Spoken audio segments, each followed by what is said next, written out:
Hello, howdy. Oh, I should give us some intro music. Hold on. Oh, hello, howdy, and hey there, y'all. It is Ginger Minge, and I am back again with another exciting edition of Local Queen.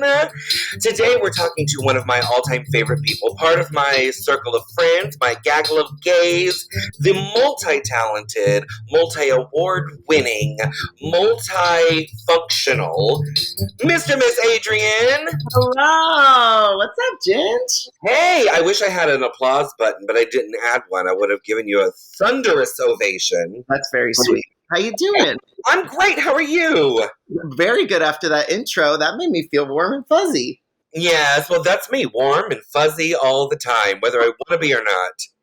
I'm one of those girls that, it doesn't look like I grow that much body hair, but literally, I will start a show with a fresh shaven face, and by the second number, I'm trying to shave my stubble, my Barney Rubble stubble, all the way through the makeup just to powder it down again. Yeah, I feel you. I'm Cuban, so I probably shouldn't do drag, but it grows everywhere, and I don't know what my body looks like if I let it grow it out, because I never have. I don't want, well, of course I don't know what your body looks like when you grow it up.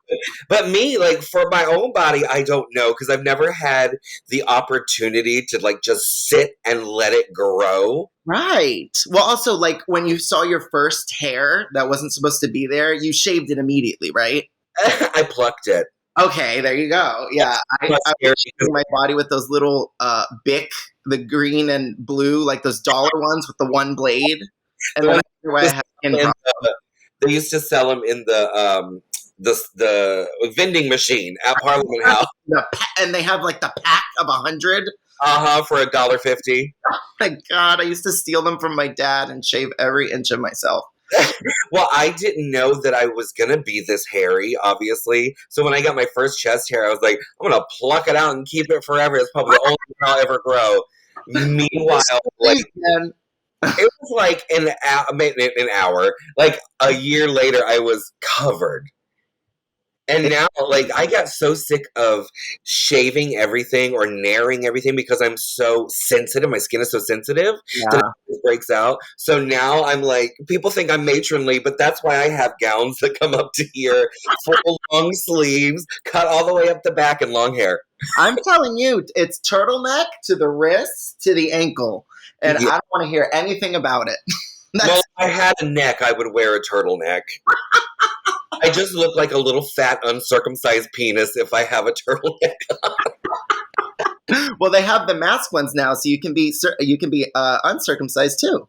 Oh, that's exciting! To represent all the cultures, all at once. I hope it comes in the most unnatural shade of nude, just beige. Sensible beige. That is my all-time favorite thing when you order tights or a nude spandex or something. It's called nude. Right. But it literally comes in and it is beige. It is nobody in the world has ever been that color unless they've dead for a month. Yeah, for quite some time in the ground. It's not, I go with, I have my light suntan, which is it's a double negative, isn't it?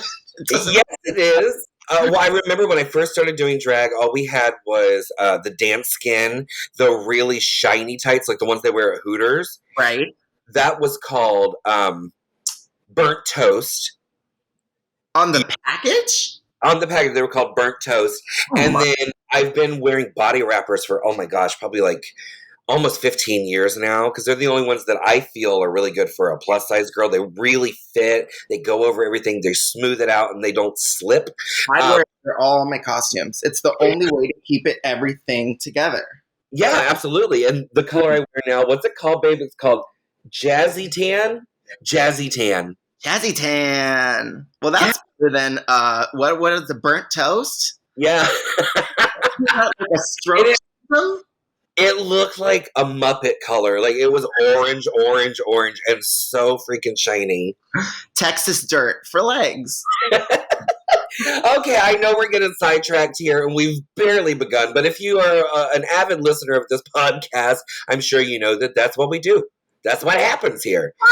to talk to all of these incredible friends of mine, and you're just along for the ride. But I do want our listeners to get to know you just a little bit. So if you can give me like the Reader's Digest, and for those of you who were too young to know what Reader's Digest is, it was literally this company that put together anthologies of books, but they would cut them down. So it was like 12 books in one. It was It like was little no short versions. Yeah, paper. yeah, exactly. So when we say give us the Reader's Digest version, that means cut out the fat and just give it to us. So tell us a little bit, just in a nutshell, who Mr. Miss Adrien is. Sure. So, Mr. Miss started when I was in high school and I wanted to be an actor. And I got to college and realized, oh, this is terrifying. And I hated auditioning and I hated feeling like I needed to fit into a mold of a character. So I decided to write my own because you don't have to audition for something that you make up yourself. And, I really was so attracted to drag because it was all about making your own opportunities and having your own vision and putting that to life with sort of no outside interference. Like it's yours for 5 minutes on that stage.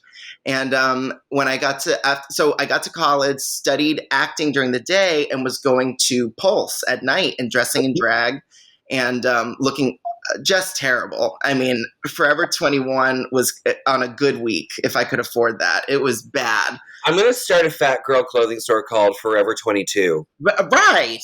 Yes. Coming? Spandex. 4-way everything. Well, that's Mad Rag. Everything. That's just Mad Rag. Oh my God. So Mad Rag, just a little store right here. Mad Rag is this like chain of disposable clothing stores, basically. Horrible. Once and it falls apart. But the way that the logo is, and y'all can look this up, it looks like Madrag. My drag. Like this is Madrag. This is my drag. You go in, you get your drag from a drag. And that was me for the first, year or two. And so basically what happened was my first night I went to this talent competition at Pulse, met all these amazing people, and I sort of was just going to go to like get the itch out and then get back to acting school and, be a serious actor.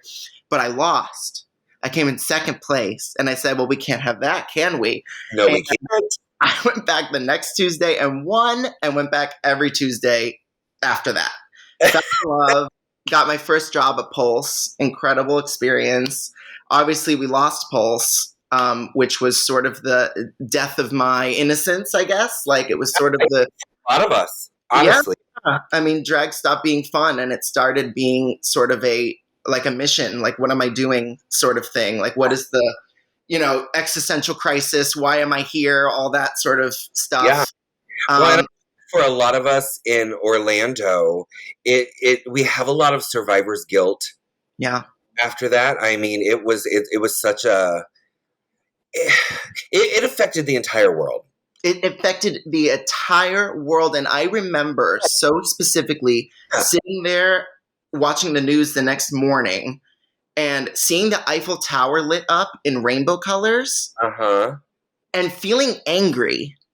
Like that was my initial response. I was like, "Leave us alone. This is our." Like, why are you don't know about Pulse? And it's so saying this now because now it belongs to everyone. Now there's no one you can talk to on the street that doesn't know what happened at Pulse nightclub on June 12th. You know what I mean? It's like that's exactly kind of what I was going to say. It's like it affected the entire world on, I wouldn't even say a superficial level, but not on a personal level. And those of us from here, from Orlando, who got our start at Pulse nightclub, and there's so many of us, it did feel very much that way. It's like, I appreciate your support, but our family needs to be alone right now to mourn. Yeah. And it was sort of like, what do you know about my backyard? Like, what do you know about my home? Like, what? Don't talk about things you don't understand. But at the same time, that was sort of the moment that people couldn't ignore us anymore. Yeah. It was that was the sort of an equalizer. The same way during COVID, it was all these Black Lives Matter protests. It was sort of like, you can't ignore there's a problem anymore. No one can. Yeah. And it sort of became this thing that it's like, okay, like we need to fight for each other.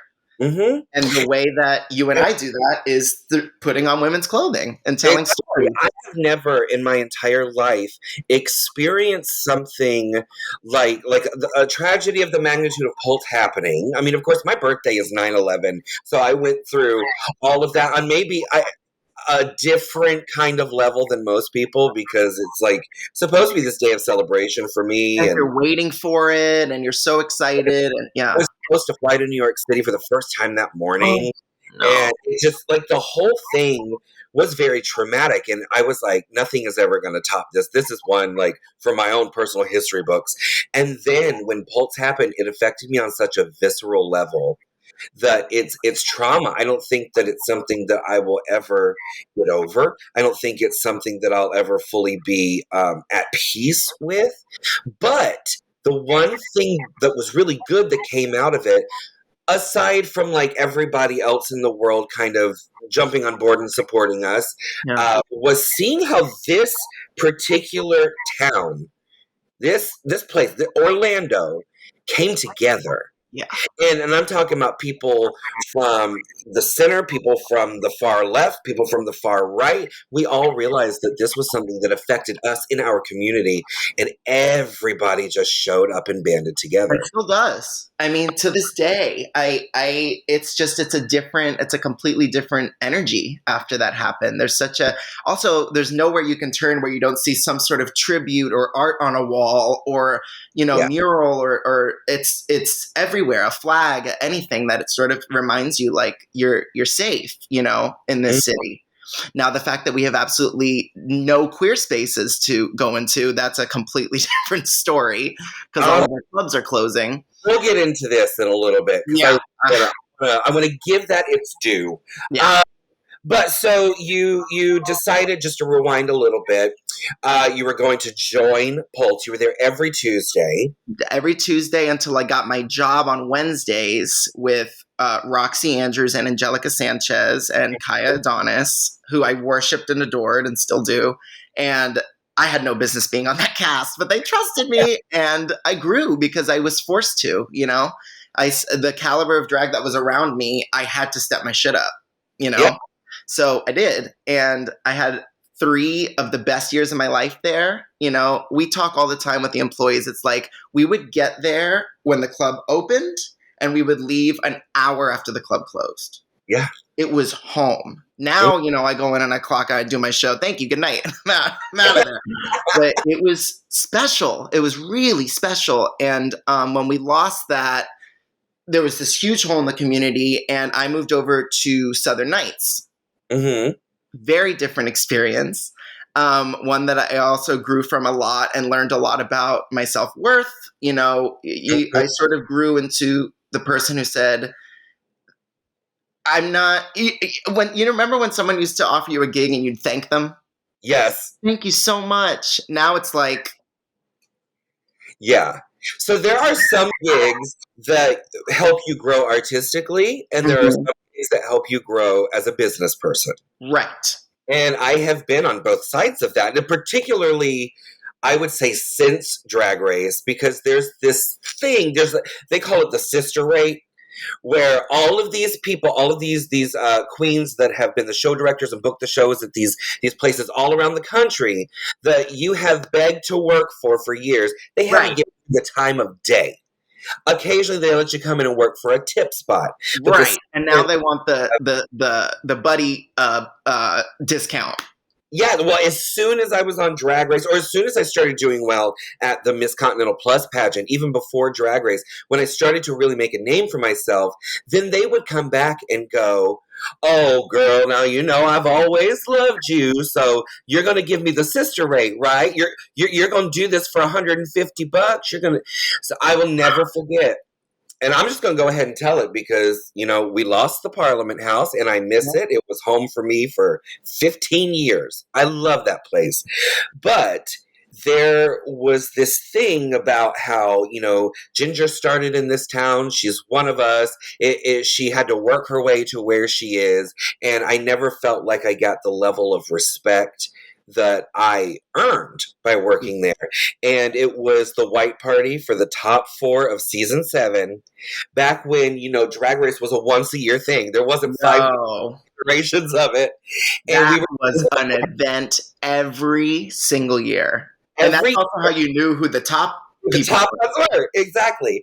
So I got really hurt because I was offered a certain amount of money.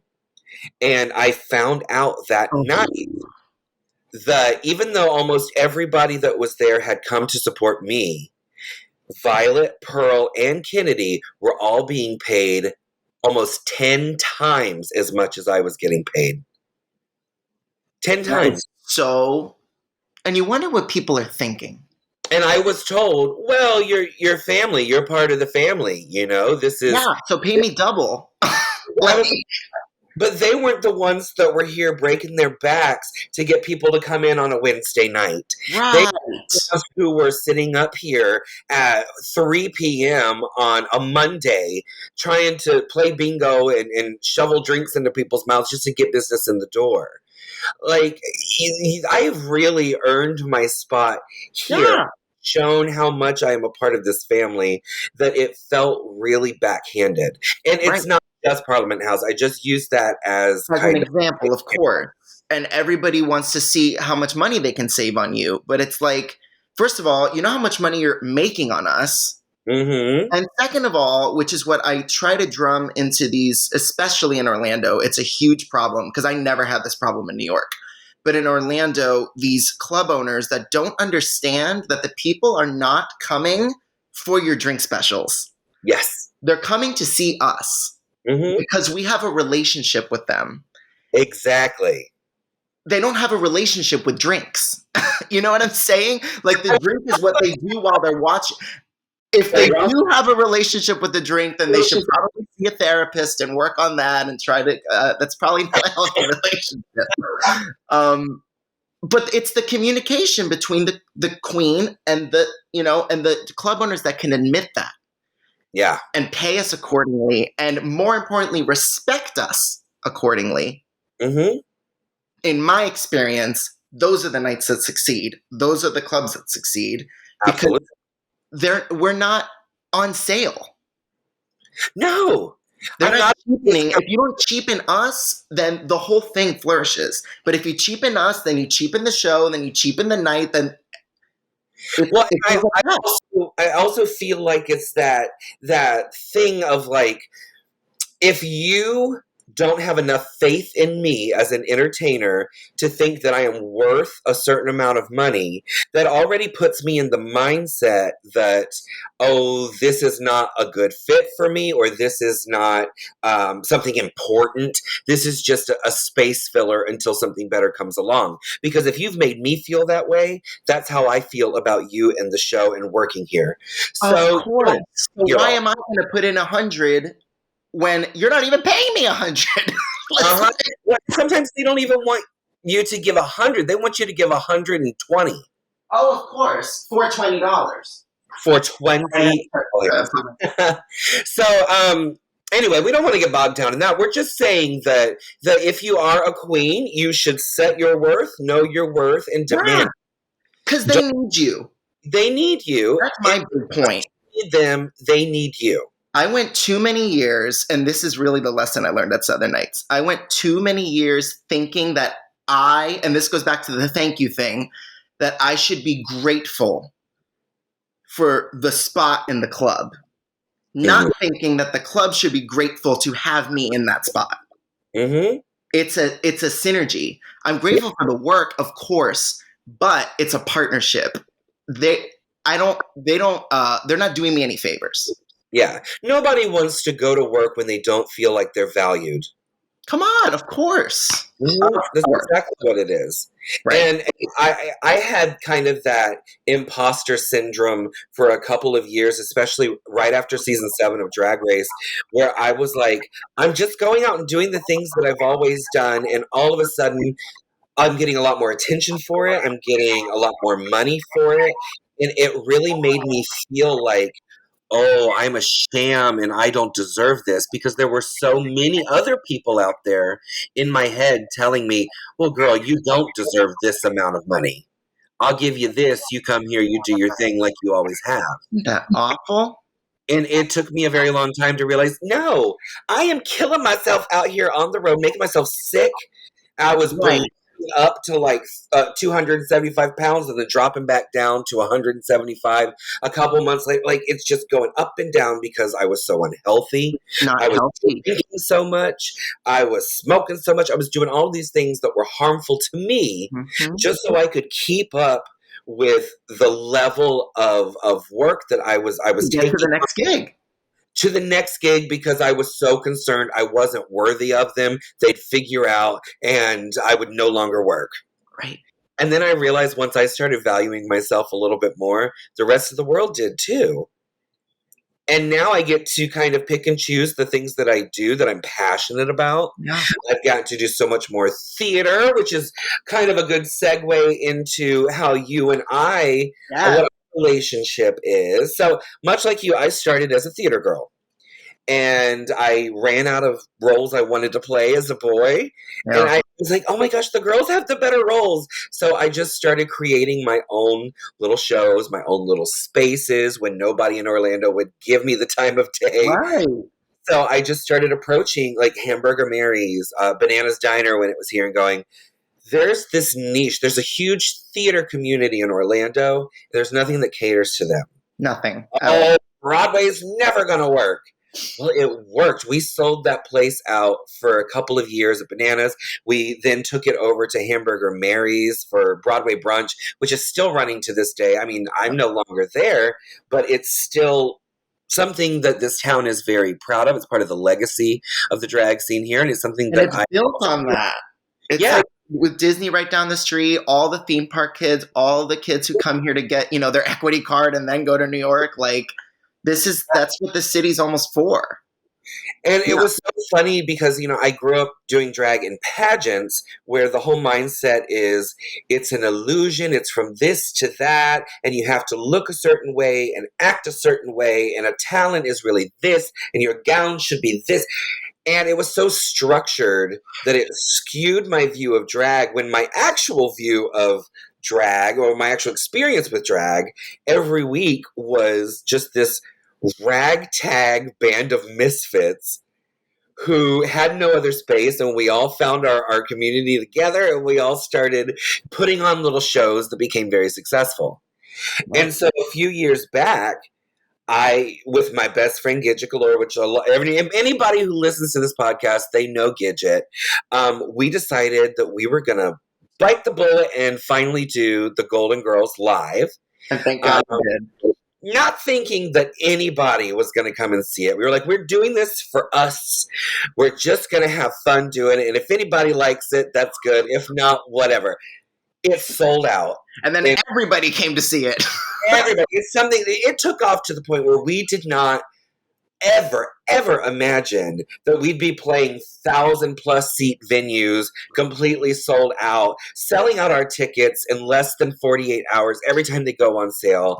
It led to us doing Roseanne live, Gilligan's Island live. We have the Munsters live coming up, as well as I Love Lucy and The Nanny and Designing Women, all these things that just came out of one drunken Taco Tuesday. Incredible. And as we were sitting there around her table, just kind of thinking like, all right, I'm obviously Blanche. You're obviously Rose. Divine Grace is like the world's premier B. Arthur impersonator. The premiere. And then we were like, who can we get to be Sophia? We originally thought of another dragtress here in town who actually is the biggest Golden Girls fan in the world, but was so offended to be offered the role of Sophia. And I'm so grateful she was. Because she didn't want to be the old one. She didn't, I mean, and everybody makes their own choices for their own reasons. Totally. That's we so have fair. No hard feelings against her. Didn't at the time. We were like, it's fine. We'll move on. But Gidget and I sat down and went, who the hell are we going to get to play Sophia in 2 weeks when we put this show up? And she came to me and she said, what about Mr. Miss Adrien? And I said, what about Mr. Miss Adrien? The last time I saw her, we ended up sitting next to each other at the Color Purple on Broadway for a matinee. And that night we ended up sitting next to each other for Kinky Boots on Broadway. And I was like, oh, this is like Kismet. She's a total theater girl. She's short. And I feel like, you know, as a producer, you always try to sit back and think of how you can kind of dip your toes into every market. I was like, well, she's a different market than we are, so she'll obviously bring different people. So can you just kind of tell us your perspective on how this all went down? I would love to, because it was wild from my seat. So at Southern, to sort of get out of that mental thing I was blocking, I started writing these shows, and I wrote a musical version of Devil Wears Prada, and I wrote a musical version of Mean Girls, and I was doing all these sort of musicalized little shows to try to do exactly what you were saying, try to bring theater and try to find that audience and try to go back to telling, you know, stories. And 5 minutes on stage wasn't enough for me anymore. Doing one song. So I was doing all this stuff to try to, you know, encourage to work those muscles again. And Gidget messaged me one night when I was feeling particularly shitty, actually. It was just, I had nothing going on, and I just felt very sort of stuck. And that's actually right around when I was playing with that idea of moving to New York. And I was like, I just got to get out of here. And Gidget sent me a message. As it's like, when you feel like you're drowning and then there's the lifesaver. Yeah.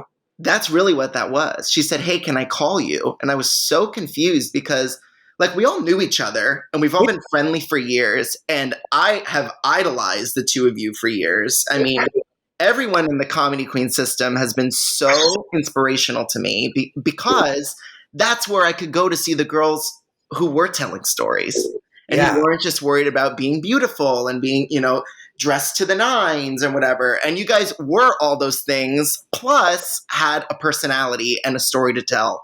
And just not to cut you off, but to cut you off for a second about Comedy Queen, it is a national pageantry system that is for the misfits, for the girls who don't feel like they have a place anywhere else. It is the most fun pageant you'll ever do. It's the only contest I've ever entered and lost and was okay with. I wasn't upset at all. I just said the only thing that makes me upset is that I have to wait another year to come back.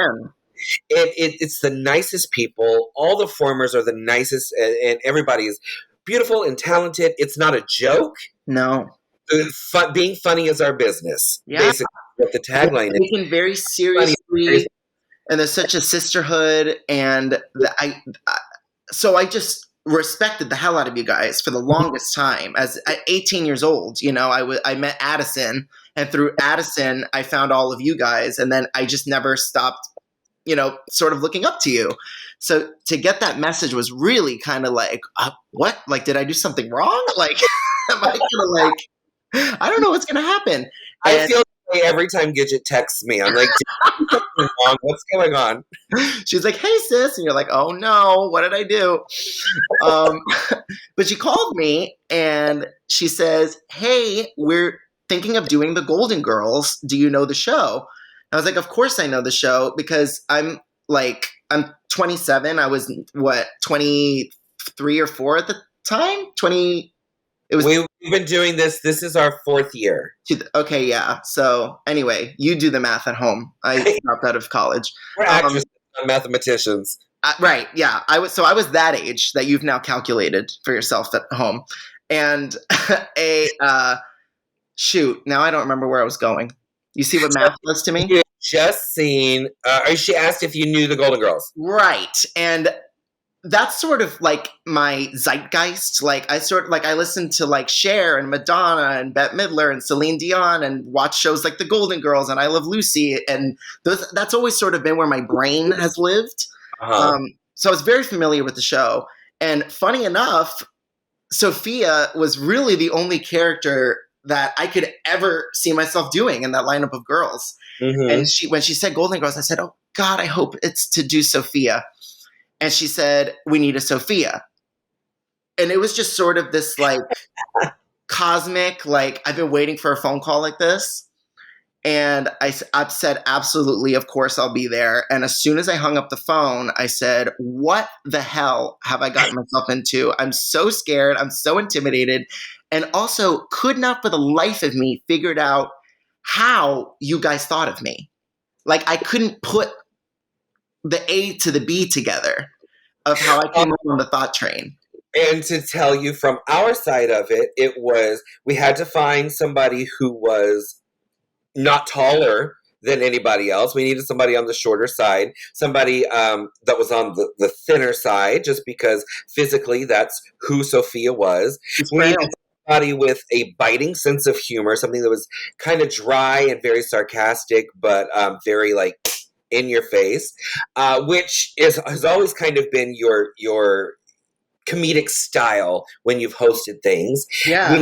Somebody and all of the people I sort of look up to too are those sort of body angry, like Elaine Stritch-esque type of older women who like hate everything. Like those have always been the women that I with like a cigarette and the whiskey. Like I just always loved that. I always thought that was so sort of charming and sophisticated and glamorous, you know. And the biggest reason was we wanted somebody that not only we felt could keep up with us, but would also appeal to a different demographic. Right. Because the three of us are kind of all in the same sector, you know, like we're all kind of in the same realm of fan base. Right. And luckily because me included. And that was sort of the funny part is I'm part of the fan base. So when we had that first read through, and how incredible everybody sounded. I mean, when Divine first opened her voice and did Dorothy, I was like, how long have you been rehearsing this? And she was like, oh, I forget what she said, but she basically listed like Saturday night since 1985. And I believed her. I was like, that makes sense. Everyone was so their part and everyone had done their homework and everyone was there to like, it was so refreshing to be with a group that had a common interest and wanted to see everybody succeed. That's hard to find in a dressing room at a drag show, unfortunately. And it's hard to be in a space where there's no egos and where it's a common goal and we're there for the love of the work, not for love of ourselves. Yeah. You know? And it changed my life. It changed all of life. Like people don't believe me when I say we did not think this was going to be a hit. We didn't think anybody was going to give two shits. We thought it was going to be a blast. We thought it was just going to be the five of us, you know, us four girls and Doug Bowser, who plays literally everybody else. And we were like, we're just going to do this as a group of friends. We're going to have a good time, take some pictures, and live our fantasy. Then it'll go away in 2 weeks, and we'll never think of it again. And it just hit from the second. Do you remember opening night? Like the very first opening moments of the show when the theme song started? They sang. They sang. And we all looked at each other and we said, oh my God, I think this is going to work. Like it was like that. And then it turned into like the Rocky Horror Picture Show where I'm sitting on the bed doing the lesbian, that whole scene. And the audience is saying it with us. Line for line, they know all the punchlines. And it was very intimidating, but it was also, so it felt like we were part of something that was so much bigger than we were and that we thought it was going to be. It was like the Super Bowl. Flash forward, we did several more run. Like we extended that original 2-week run to be like a month and a half. Then we came back and did Gay Days for a week. And then we did Christmas that first year, which we had people, I mean, the building's gone now, so we could say it. We had people sitting on the stairs. We had people sitting like literally up on the banisters and everything to try to fit the roof off the place and the walls and the floor and the seats. It's gone completely. And now, you remember the restaurant at Parliament House? They never, like, you could walk in and it was always tumbleweeds and crickets. Not our shows. In Golden Girls, it had an hour and a half wait to be seated. Yep. People were coming. It wasn't just the gay community that was coming to support us, which was so exciting for me. It was everybody. Yeah. Everybody. So then after that, we decided to branch out. We did Roseanne Live, where you played Darlene. Loved playing Darlene. She was I so love fun. And it's funny because I didn't know Roseanne very well. Golden Girls, I knew. I didn't know Roseanne very well. And I never watched it. I just sort of was like, I'm just going to read the script and I'm going to do what the script says and I'm going to do what the script calls for. And I think that's my favorite thing about the shows that we do together at TV Land Live is that it really does feel, as much as it is a tribute to these incredible shows, they become so ours. Yep. And we've found a way to put such a stamp on it, and we always are speaking the same language. Like, we have such a shorthand now. Yes. Like, I don't know absolutely. if people know how quickly we put these shows together. Well, we usually have about 3 days from read through to opening night. Yeah, I mean, it's insane. And you tell anybody that, and they A, don't believe you, and B, once they do believe you, think you're insane. Which we are, but we're also all very busy. We all have our own careers and lives, and it takes a lot of our time. But we've also learned to trust each other so much that when we show up, we just know that it's going to be all right. We show up, and everyone's head is in the same thing, and we build these beautiful things. And I think what's also important is for anybody who hasn't seen our shows at TV Land Live is to realize that we're not mimicking these shows. We're not just impersonating these characters.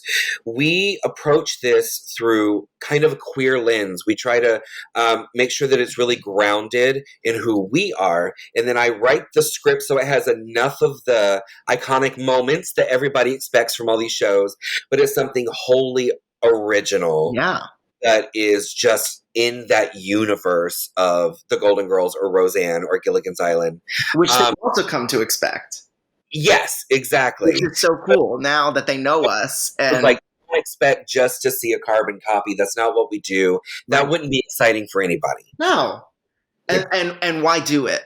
If we're not going to make it queer, if we're not going to inject ourselves into it, then it would just be any other of the millions of copycat productions around the country. Exactly. So our latest production was Gilligan's Island Live, which you played the title character of. So fun. And how was it to do one of our productions out of drag? Terrifying at first. Knowing that I was going to be a boy on stage again 10 years after the last time I've been a boy on stage.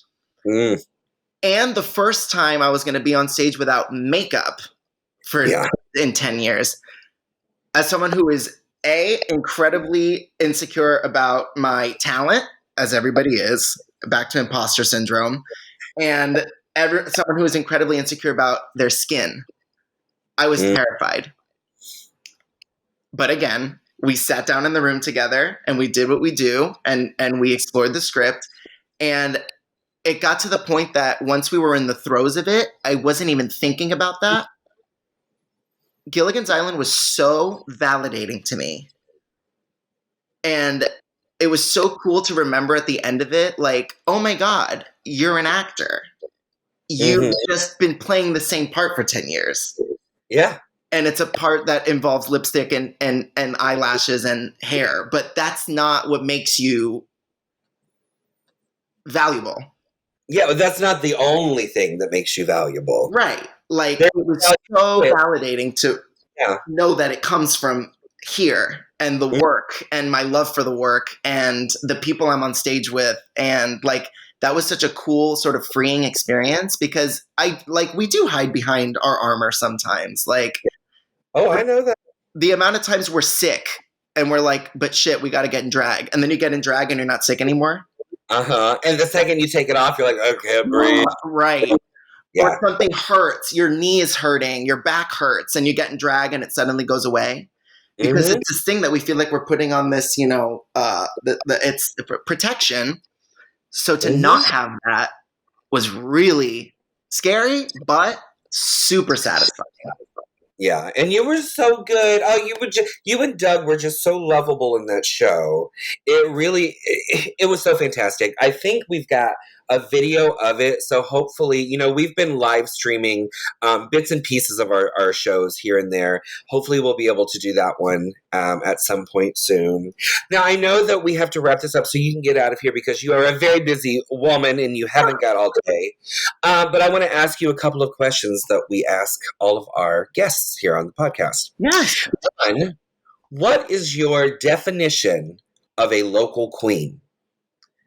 My definition of a local queen is a queen who loves her city, who feels connected to her city, and who thinks that it's important to represent her city. Mm-hmm. I agree with that. Number two, what was the worst performance you've ever given? The one that's the most embarrassing to you? Oh, gosh. Part of me, and this is so not even true, but I'm still so anxious about this most recent Golden Girls Christmas that we did. I was so scared the whole time because I didn't feel like I had my lines down. I literally never missed a line, but I was so anxious that whole time. And then afterwards, of course, everyone was like, you were all brilliant. It was amazing. Like we said, we usually have 3 days to put these shows together. We had one afternoon. One afternoon. Afternoon, not even a day. We had one afternoon to put our newest version of the Golden Girls Christmas together. Which was a musical. It was fantastic. It was incredible. And looking back on it and talking to people about it and stuff, everyone's like, you guys were so great. Like, we freaking loved it. I was so terrified. I said, you're going to screw this up. You don't even know what's next. You don't know what's coming up. What costume do you wear? We didn't even change costumes. I was terrified. So I don't know, maybe not most embarrassing, but definitely my most shaking in my boots experience. Knackers, yeah. Okay, so my next question is, what is the performance you are most proud of? That has to be Gaga Ball at Lake Eola. I do a show called the one that we just did at Pride. Yes. That you got to see. I did. It was fantastic. It was I do this show called the Gaga Ball here in Orlando, and it's an hour-long Lady Gaga concert with costume changes and dancers and visuals and the whole nine. We really try to make it feel like a concert. And we use the live vocals and everything. And I've been doing it for years. We've done 6 versions of it. And the Pride Committee reached out to me this year, which was incredible because there's never any local drag involved in the Pride show. And every year we're screaming, please let us perform for our city. It's ludicrous. And they finally called, and I'm so grateful that it was me that they called. And they wanted a sort of, truncated version of the show. So I sort of beefed up her Super Bowl performance and did this 25-minute, concert in front of 3,000 people. It was something insane like that. Outdoors with everyone screaming and the pride flags going in the middle. It was and it was our first Pride in 2 years because of COVID. I'm still high from it. It was the most incredible experience of my life. And the most exciting thing about watching that was we had watched the headliners all throughout the day. So, I mean, there were, of course, Drag Race girls. There were singers who had been here, there, and everywhere that everybody knew. And the thing about them was, I'm just going to go ahead and say it. The audience was real excited to see them come out, and then they checked out right after that. They weren't into it. They didn't stay invested. The second that you and your group hit the stage, they were in it from beginning to end. They were screaming. They were dancing. They were taking videos. They were so into it, and it was so exciting for me to see. I felt very proud. I was like, that's my friend in her element doing exactly what she needs to be doing, exactly where she needs to be doing it. And you could sense the pride, literally the pride from the entire community. Yeah. That was like, this is ours. This is palpable. This is ours. Yes, it was incredible. It was. And that really is what it was. It was that back and forth, and it was so intense coming at me. Yeah. And I could have gone for another 2 hours. I was like, let's keep going. But it was yeah. Because I did need to get to the Wawa and get me a salad. But I really Everybody enjoyed falls it. out. All right, and my final question for you, well, I say it's my final, but I'm going to ask one more. But my final of these 4 questions is, what would your advice be to any newbie out there who's wanting to become a queen, local or otherwise? Remember, there's someone under it. There's someone under your makeup. There's someone under your wigs. There's someone under your costumes. There's someone under all that. And that person deserves your love more than anything else. That is one of the best answers I've ever gotten to that question. I've asked that question a lot, and we've gotten a lot of good ones, but they've all been very, I won't say all been very superficial, but they all, after hearing that answer, seem a little superficial because you're so right.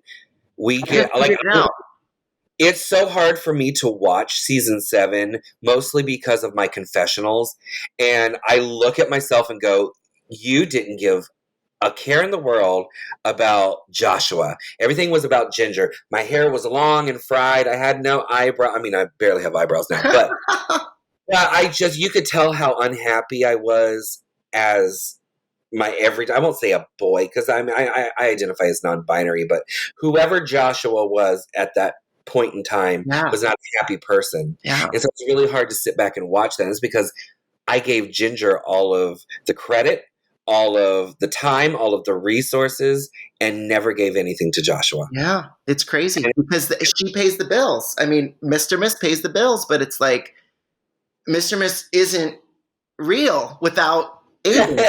Exactly. I do. Okay, so 2 more questions very quickly. Reader's Digest.